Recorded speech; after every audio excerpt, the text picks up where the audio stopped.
आज हमारे साथ हैं मजदूरों के पलायन की पीड़ा को स्वर देने वाले और अवाम और हुक्मरान से पूछने वाले बम्बई में काबा के लेखक डॉक्टर सागर। सर, आपका स्वागत है। बहुत शुक्रिया आपका। सर, ये बम्बई में काबा वायरल हो गया है और ये वायरल होने का सुख कैसा है? आपने एक इंटरव्यू में अपने बताया है कि बहुत सारे फोन आने लगे हैं और आप उससे भी परेशान हो रहे हैं। जी, लंबे वक्त तक तो इसी का इंतजार होता है कि हमारी चीजें भी आम जनता तक पहुंचे। तो एक लंबा अरसा गुजर गया। मैं पिछले 10 सालों से फिल्म इंडस्ट्री के लिए लिख रहा हूँ। 1 दर्जन फिल्मों के लिए मैंने गीत लिखे हैं और सराहना भी मिली। लेकिन इस गीत का पहुंचना, इस रैप सॉन्ग का जन जन तक पहुंचना मेरे लिए बेहद अच्छी बात है। और जो फोन आ रहे हैं, मैसेजेज आ रहे हैं, तो मैं उससे परेशान तो नहीं कहूंगा, वो अच्छी बात नहीं है। दोस्तों का और मोहब्बत करने वालों का जो आ रहा है, उनकी हौसला अफजाई जो आ रही है, वो मेरे लिए बहुत ही सुखदायी है। हमने सुना है कि जैसे बॉलीवुड में है, कोई एक चीज जब सुपरहिट हो जाती है, किसी का गाना या फिल्म या तमाम विधाओं में म्यूजिक, तो उसके बाद उसके पास प्रस्तावों की लाइन लग जाती है। आपका ऐसा कुछ तजुर्बा है? 9 तारीख को गाना रिलीज हुआ है और आज 1 महीने से में 2 दिन ही कम है, तो करीब 28 दिनों में आपका कैसा तजुर्बा रहा? हाँ, मुझे अच्छी जगहों से फोन आए हैं और इस दरमियान मेरी मीटिंग हुई है, बड़े डायरेक्टर्स के साथ मेरी मीटिंग हुई है इधर बीच, और काम मिला है मुझे। इस रैप सॉन्ग के बाद मुझे काम मिले हैं। इस गाने का आपने पहले गाना लिख लिया था या अनुभव सिन्हा के कहने पे? मैंने देखा कि उन्होंने ट्वीट किया था, फिर विमल चंद्र पांडे ने, आप एक इंटरव्यू में आपने बताया है कि आपको कहा कि ऐसा गाना वो ढूंढ रहे हैं, तो गाना आप पहले से लिखे हुए थे, आपके पास था या इनके कहने पे ही लिखा? मैंने कहने पे ही लिखा था। अनुभव सर से जब मेरी बात हुई विमल चंद्र पांडे जी के हवाले से, तो सर का फोन आया, मैंने मैसेज किया तो सर का फोन आया कि वो, तो उन्होंने एक मुझे ट्रैक दिया था एक्चुअली, और रैप सॉन्ग का जो आइडिया है वो अनुभव सर का ही था। और उसमें वो एक ट्रैक दिए थे, अंग्रेजी गाने का एक मीटर था उनके पास, तो उन्होंने बोला कि इसी मीटर पे अपनी बात आनी चाहिए। तो उस मीटर पे यही बात आ गई एक्चुअली कि ना तो बम्बई में काबा, यहाँ काबा। इस गाने की सिटिंग में मतलब अनुभव सिन्हा के साथ आप सिटिंग हुई गाने के लिरिक्स में, उन्होंने भी हेल्प किया या मनोज वाजपेयी के संग सिटिंग हुई गाने की कि ये बोल बदल दो, ये चीज बदल दो? नहीं, वो कोई की गाना जो है, जो लॉकडाउन का मामला था तो उस मुलाकात नहीं हो पा रही थी, तो फोन पे ही लिख करके व्हाट्सएप कर दिया था मैंने सर को और फाइनल कर दिया था। सर ने तो, अनुभव सर ने तो यहाँ तक कहा कि आप पहले राइटर हैं जिसको मैंने एक बार में पास कर दिया है। तो आप कब बम्बई पहुंचे और बम्बई में पहला आपको ब्रेक कैसे मिला और कहाँ रुके, इसके बारे में थोड़ा बताया। आपका जो पर्सनल टच है, प्रवासी होने का जो अनुभव है। जी जी, बहुत शुक्रिया इस सवाल के लिए। ये सवाल अधूरा रह गया था, अभी तक मैं किसी से शेयर नहीं किया था। एक मुंबई आने से पहले मैंने एक भोजपुरी फिल्म की थी। तब मेरी पीएचडी चल रही थी, मेरी पीएचडी का आखिरी साल था। 2009 में मेरी पीएचडी जमा हुई है। जो भोजपुरी फिल्म थी, नोएडा में ओटी सीरीज नोएडा में बन रही थी और शाहिद शम्स उसके कलाकार भी थे और प्रोड्यूसर भी थे। तो गंगा किनारे प्यार पुकारे फिल्म का नाम था और वो शूट हुई थी हाजीपुर में। तो उसमें जो कोरियोग्राफर थे संतोष सर्वदर्शी, तो उनसे एक दोस्ती हो गई। पीएचडी सबमिट करने के बाद जब मैं मुंबई आया तो सबसे मैं आदर्श नगर पहुंचा और वहां से मैंने संतोष, जो कोरियोग्राफर हैं संतोष सर्वदर्शी, उनको मैंने फोन किया कि मैं मुंबई आ गया हूँ। तो वो बोले कि आप वहीं रहिए जहाँ पे हैं, मैं पहुंच रहा हूँ 10 मिनट में। और वो 10 मिनट में मेरे पास आ गए और मुझे अपने घर लेके गए, और मैं साल भर उनके साथ ही रहा, उस कोरियोग्राफर के साथ, भोजपुरी फिल्म के कोरियोग्राफर के साथ ही 1 बरस मैंने बिताया। ये किस साल की बात है? ये 2011 एंड की बात है, आखिरी साल चल रहा था, यही बारिश का महीना था, नवंबर दिसंबर रहा होगा। फिल्मों में पहला ब्रेक कब मिला? किस 2012 में मिला होगा मुझे। तो मतलब जिस साल आए उसी के दरमियान मुझे काम मिल गया था। पहला गाना श्रेया घोषाल ने गाया। विपिन पटवा म्यूजिक डायरेक्टर हैं, और एक हमारे जेएनयू के ही हैं अशोक कंवर, उस समय यूथ कांग्रेस प्रेसिडेंट थे, सिरसा से वो सांसद भी रहे कांग्रेस से। तो उनके परिचितों में विपिन पटवा म्यूजिक डायरेक्टर थे, तो उनके रेफरेंस से मैं विपिन पटवा से मिला, और उसी दरमियान वो एक फिल्म कर रहे थे, ये स्टूपिड प्यार, जिसे मैं गाना उस फिल्म के लिए विपिन पटवा गाना लिखवाया, टाइटल सॉन्ग लिखवाया, और वो पहला मेरा ब्रेक था जिससे श्रेया घोषाल से मेरी शुरुआत हुई मुंबई में। मैं देख रहा हूँ बड़ी फिल्मों में मैं और चार्ल्स आपने 2015 में लिखी थी, तो उसमें कैसे ब्रेक मिला? ये गाना उसी फिल्म के लिए था या दूसरी फिल्म के लिए? हाँ, मैं और चार्ल्स के लिए स्पेशली, मुझे सिचुएशन जब चार्ल्स शोभराज के ऊपर बताया गया, तो वो आइडिया मुझे आ गया कि चार्ल्स शोभराज का जो पूरा कैरेक्टर है उसको समेटने के लिए मेरे जहन में जो लाइनें आई कि काले फसाने लिखता काजल चुरा के वो, खुद को ही याद रखता दुनिया भुला के वो, काले फसाने लिखता काजल चुरा के वो, जिस्म और रूह में वो ऐसे उतर जाएगा, आईना भी देखिए तो वही नजर आएगा, पंखों को काटे पहले फिर वो आजाद करे, नींदों में घुस के मेरे सपने बर्बाद करे।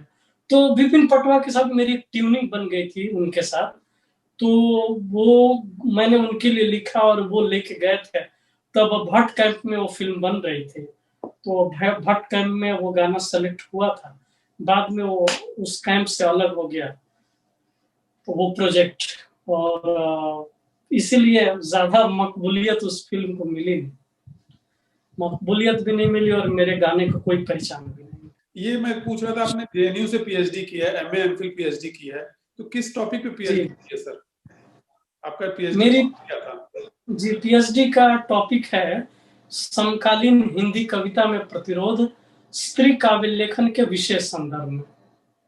तो डॉक्टर गोविंद प्रसाद के अंडर में मेरी पीएचडी है, और कात्यायनी की एक कविता, 2 कविताएं, 7 भाइयों के बीच चंपा और हॉकी खेलती लड़कियां, 2 कविताएं पढ़ने के बाद मेरे मन में आया कि स्त्री काव्य लेखन जो है, खासतौर से जिसमें सविता सिंह है, अनामिका है, कात्यायनी, निर्मला गर्ग, निर्मला पुतुल, तो इन जो कवित्री हैं इनकी कविताओं पे काम करना चाहिए। आप जेएनयू कैसे पहुंचे? आप बीएचयू में पढ़ रहे थे?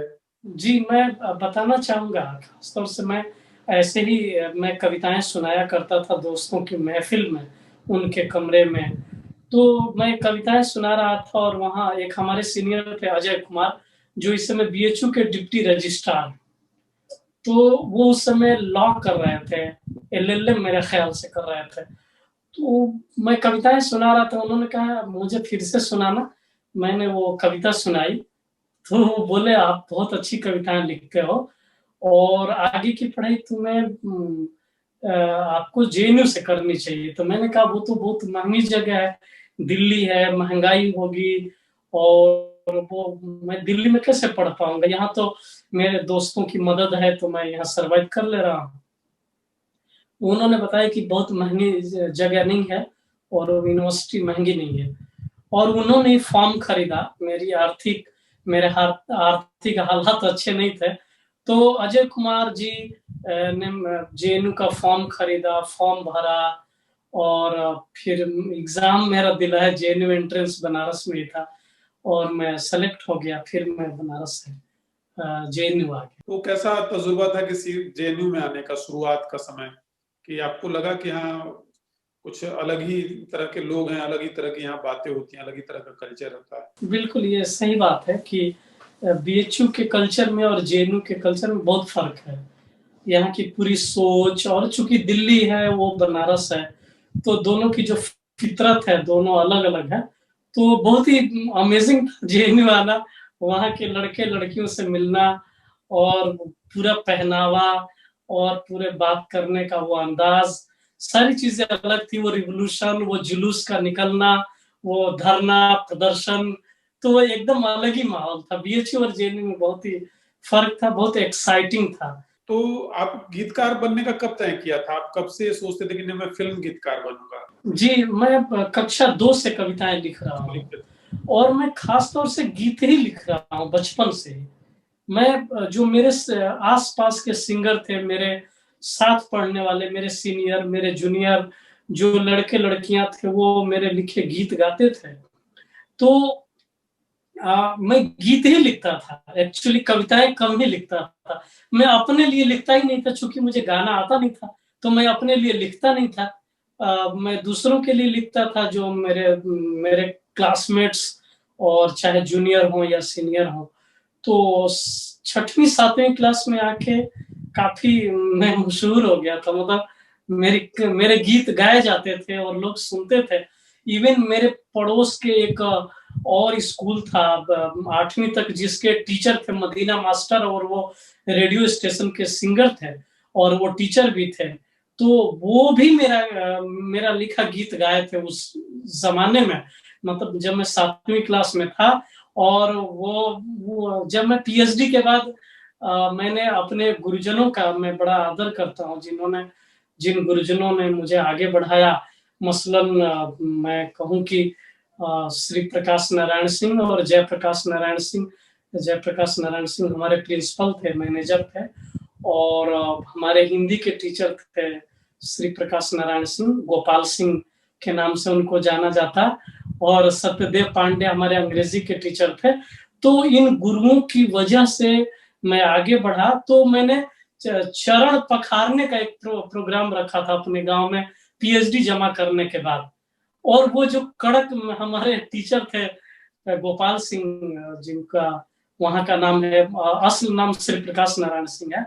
तो जब हम पांव पखारने के लिए उनको सारे गुरुजनों को आमंत्रित किए, तो वो रोने लगे थे, इतने भावुक हो गए कि मैंने इतनी पढ़ाई की और फिर लौट के आके हम सबको भूले नहीं। तो हमने थाली में पांव पखारे थे अपने सारे गुरुजनों का। मैंने ये एक प्रोग्राम रखा था अपने गांव ककरी में। लोगों ने कहा नहीं कि ये बड़ा दकियानूसी तरीका है या प्रतिगामी विचार है जो तुम करने जा रहे हो जेएनयू से जाने के बाद? जेएनयू में तो प्रगतिशील विचारों का दबदबा है और गुरुओं का पैर पकड़ना, तो आपकी आलोचना मित्र से। एक्चुअली जेएनयू में किसी ने नहीं कहा, जेएनयू के सब लोगों को बहुत अच्छा लगा कि मैंने ये काम किया है। गीत लिखना और स्वाभाविक रूप से नैसर्गिक गीतकार होना एक बात है, और आप जैसे कह रहे हैं शुरू से आपका गीतों में रुझान रहा, तो गोरख पांडे हो या शंभुनाथ सिंह हो या इस तरह के जो हिंदी गीतकार रहे हैं, नीरज हो। हाँ, तो देखिए वो बात अधूरी रह गई कि वो गीत जो मैं लिखता था और गुरुजनों का इतना स्नेह मिलता था कि मैं बचपन में ही सोच लिया था कि मुझे गीतकार बनना है। लेकिन चूंकि जब आपका बैकग्राउंड कमजोर हो, जहाँ पे एक चपरासी या क्लर्क बनना भी बहुत बड़ी बात होती है, तो उन हालात में आदमी नौकरी करना चाहेगा। सोर्स ऑफ इनकम अगर आपके पास जीरो है, कोई कमाने का जरिया नहीं है, पैसे नहीं है, तो आदमी चाहेगा कि पहले कोई ऐसी नौकरी करे कि जिसमें पैसे आए।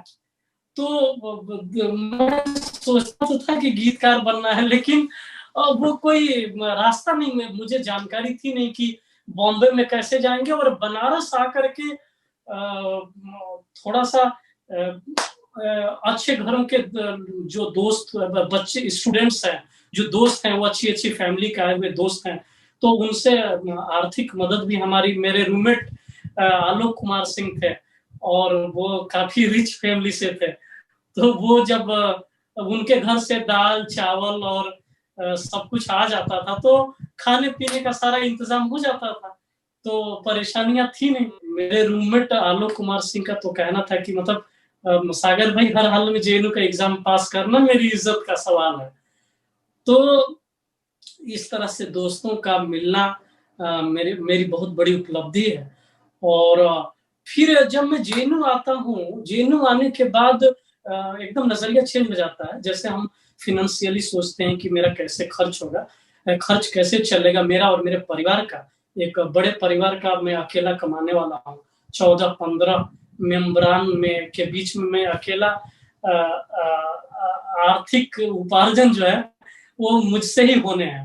तो लेकिन जेएनयू आके जेएनयू के दोस्त ऑलमोस्ट प्रोफेसर और ब्यूरोक्रेट्स हैं, सारे आईएएस आईपीएस पीसीएस और प्रोफेसर सारे अच्छे पदों पे हैं, मेरे क्लासमेट और मेरे तमाम जेएनयूआइट्स फ्रेंड्स।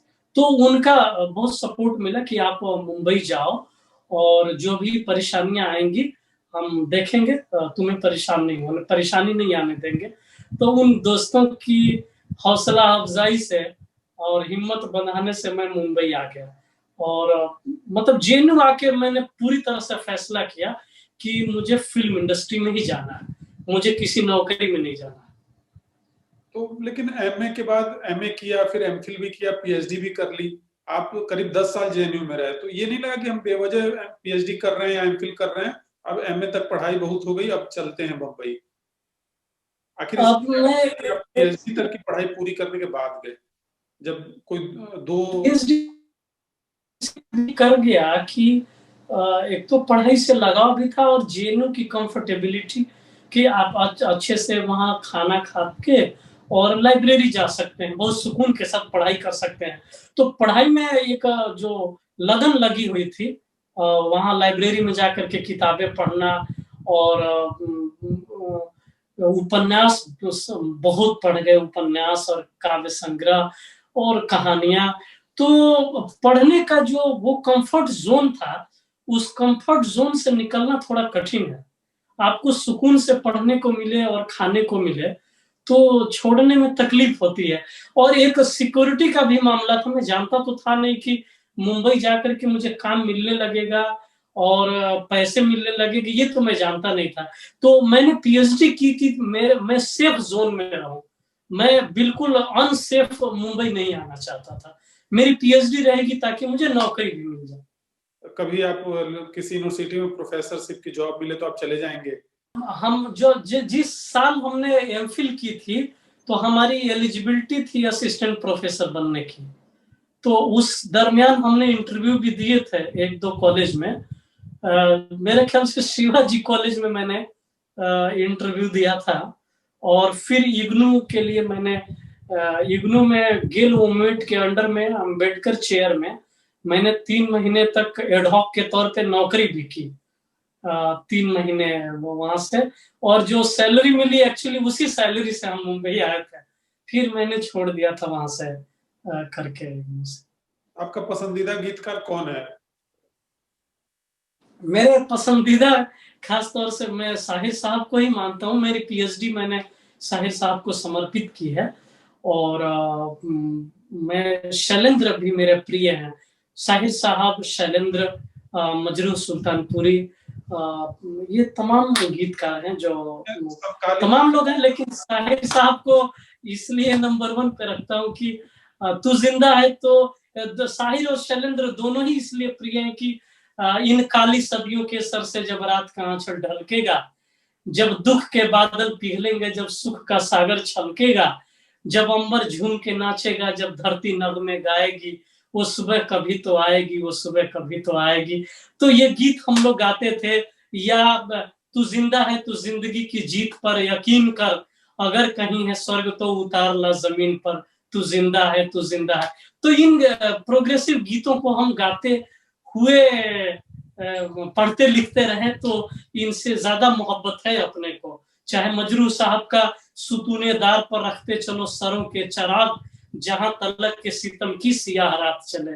तो इन तमाम प्रोग्रेसिव गीतकारों को सुनते गाते हुए हमने अपनी पढ़ाई पूरी की है, तो इन सब से बहुत मोहब्बत है हमें। तो समकालीन गीतकारों में आपको कोई पसंदीदा? अपने साथियों के कमेंट करना थोड़ा सा असहज भी कर सकता है, लेकिन आप अब मैं तो देखिए समकालीन गीतकारों इरशाद को छोड़ के खास तौर से जो हमारे सीनियर नहीं, जैसे इरशाद कामिल, अमिताभ भट्टाचार्य, स्वानंद किरकिरे, प्रसून जोशी और कौसर मुनीर, वरुण ग्रोवर, कुमार, ये तमाम जो गीतकार हैं मुझे सब लोग बहुत पसंद है। और खास तौर से मैं कहूँ तो इरशाद कामिल और अमिताभ भट्टाचार्य मेरे प्रिय गीतकार हैं।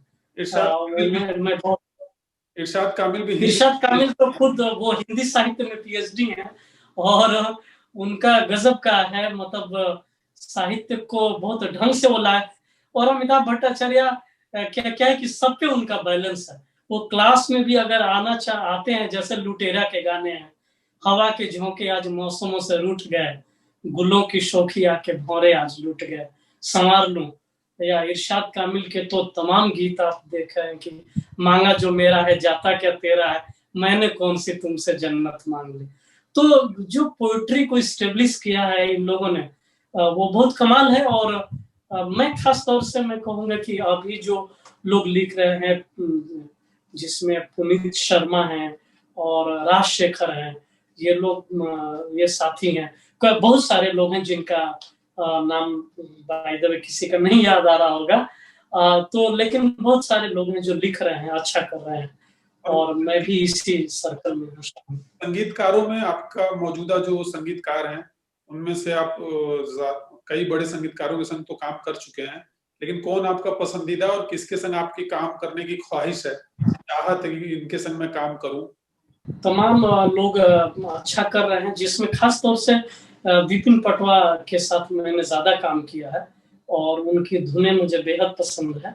और अभी अनुराग सैकिया के साथ काम करने का फर्स्ट टाइम अनुभव सिन्हा सर की वजह से अनुराग सैकिया के साथ पहली बार काम करने का मुझे मौका मिला और उनके साथ भी काम करके मैं बहुत खुश हूँ, अच्छा लगा। और बाकी तमाम लोग हैं अच्छा कर रहे हैं और देखते हैं उनके साथ उन तमाम म्यूजिक डायरेक्टर्स, किसी एक का नाम नहीं लूंगा, मैं चाहता हूं कि जितने लोग इस समय स्टेब्लिश हैं उनके साथ मुझे काम करने का मौका मिले। अगर नाम लिए बिना भी आप बताना चाहें तो कोई ऐसा बहुत बुरा अनुभव, क्योंकि ज्यादातर गीतकार जो है संगीतकारों को ही अप्रोच करते हैं गानों के लिए क्योंकि उनकी धुनों पे ही, तो किसी के संग बहुत बुरा अनुभव रहा मुंबई में कि अरे यार ये तो बड़ा अपमानित कर दिया इसने और बताइए मैं कहाँ आके फंस गया?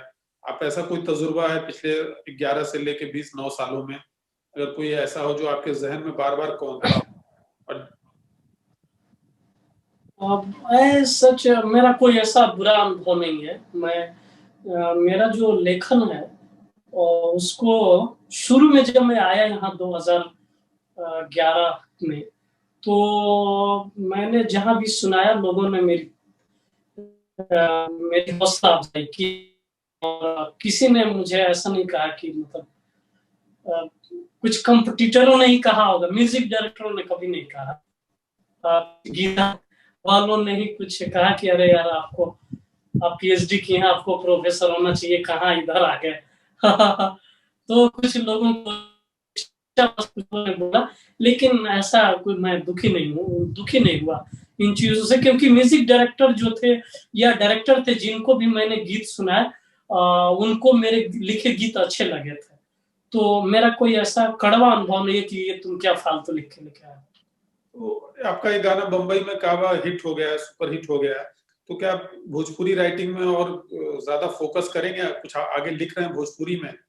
क्योंकि अनुभव सिन्हा ने एक ट्वीट किया था कि वो भोजपुरी में अच्छा गाना लेकर आएंगे और वो ये गाना लेकर आ गए, तो आप लोग का कुछ और आगे भी प्लान है कुछ भोजपुरी में इस तरह के गाने लेके आने जो आगे दूसरा गाना अनुभव सिन्हा सर के प्रोडक्शन में, मतलब दूसरा गाना शूट भी हो गया और एडिटिंग चल रही है। तो म्यूजिक वीडियो या किसी फिल्म के लिए लिखा है?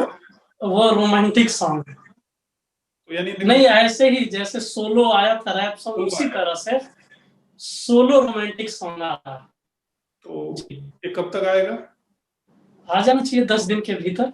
अरे वाह।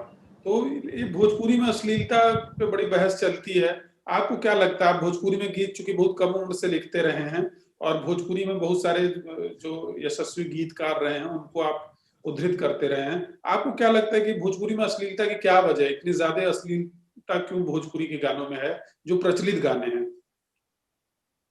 इसका आप, चूंकि आप वो क्या है कि आपसे पूछ रहे हैं कि आप कोई आप समझते हैं कि सामाजिक कारण है उसके पीछे, सामाजिक और सांस्कृतिक कारण? अब देखिए, कारण तो अगर इसलिए कि अगर हम थोड़ा पीछे जाते हैं, भिखारी ठाकुर के गीत, अगर कुछ कहीं मैंने सुना कि कुछ लोग बोल रहे थे कि भोजपुरी में गालियों का कल्चर रहा है, जैसे गारी गाना ही एक गीत का फॉर्मेट है। शादी में कोई आ रहा है तो उनके साथ गालियां देना, और उसके अलावा जलुआ होता है जिसमें गालियां, अश्लील शब्दों का ही प्रयोग करके औरतें गीत गाती हैं।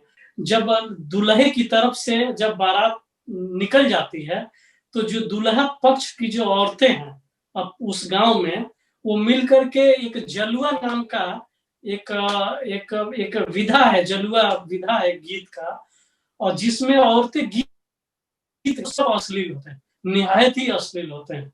तो कुछ लोगों का यह मानना है कि तमाम इन गीतों में अश्लीलता है, जिसकी वजह से ऐसा आया होगा। लेकिन अगर हम देखते हैं कि जैसे नाज भिखारी ठाकुर से, महेंद्र मिश्र के गीत, भिखारी ठाकुर के गीत, शारदा सिन्हा के गीत और भरत शर्मा के गीत, मदन राय के गीत, यहाँ तक आप पूरे गीतों का जो पूरा कल्चर आप देख रहे हैं, पूरे जो इतिहास को देख रहे हैं गीतों का, उसमें कहीं भी अश्लीलता नहीं है। तो कैसे माना जाए कि इनकी वजह से आया है?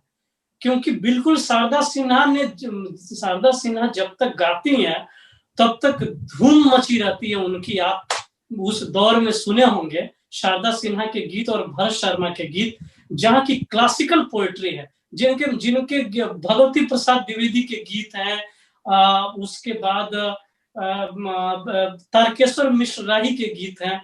इतने बड़े बड़े गीतकार उस जमाने में, अवध बिहारी मितवा हमारे नगरा के हैं, बलिया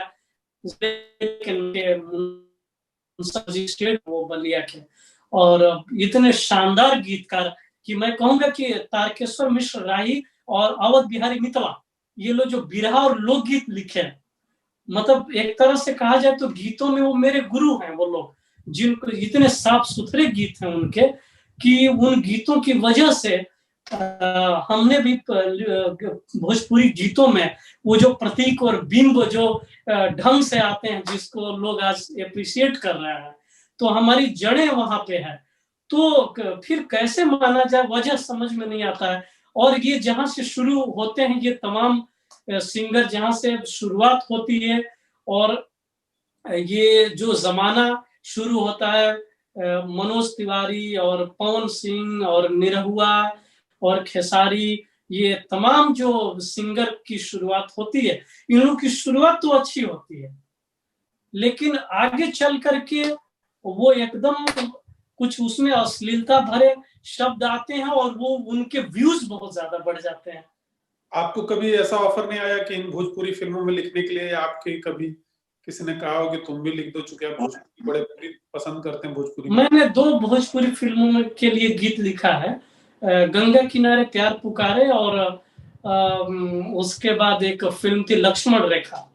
तो गंगा किनारे प्यार पुकारे मैंने 3 गाने लिखे, लक्ष्मण रेखा के सारे गाने 8 गाने मैंने लिखे। उन्हें कहा जात बड़ बढ़िया छोड़ाई के, ए मैंने देखा तारू मुहवा फुलाई के, तुम्हारी करेजा में समाइल बाड़ू हो, ये धनिया काहे रिसियाइल बाड़ू हो।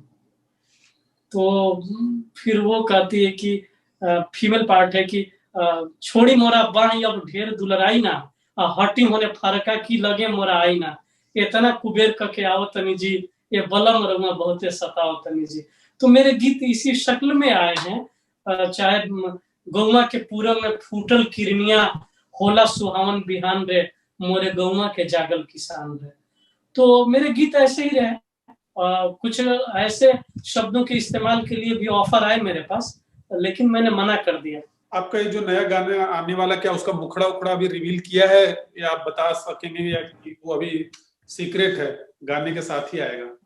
अभी तो हाँ, अभी तो सीक्रेट ही रहेगा जब तक वो मार्केट में नहीं आ जाता है, या जब तक उसका टीजर और प्रोमो ये सब ना शुरू हो जाए, तब तक तो बस रोमांटिक है, यही ऑडियंस के लिए प्रेम गीत। जी। तो हमें समय देने के लिए बहुत बहुत धन्यवाद जी। डॉक्टर सागर। और अगर आप कुछ और रंगनाथ कहना चाहें अगर अपने प्रशंसकों को, दर्शकों को, तो कह सकते हैं। जी, बहुत शुक्रिया रंगनाथ जी आपका।